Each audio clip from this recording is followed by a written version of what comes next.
Hello guys, मैं आज दिखाता हूँ। मेरे पास आई है डिस्कवर 125।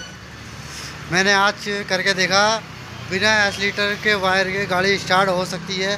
नहीं, देखो मैंने एक्सीलेटर का ये खोल दिया है और ये बाहर निकाल दी है। देखो दिखाता हूँ मैं आपको सभी को। देखो ये निकाल के खाली इससे गाड़ी स्टार्ट करूँगा। केबल बिल्कुल नहीं लगाया है। और देखो इसे लगाता हूँ 1 मिनट, तो बैठ गया। ये कपड़ा लगाना पड़ेगा क्योंकि सांस लेती है तो गाड़ी स्टार्ट नहीं होती है। अब मैं करता हूँ क्लियन। देखो देखो तुम्हारे सामने गाड़ी स्टार्ट हो चुकी है। मिलते हैं नेक्स्ट वीडियो में।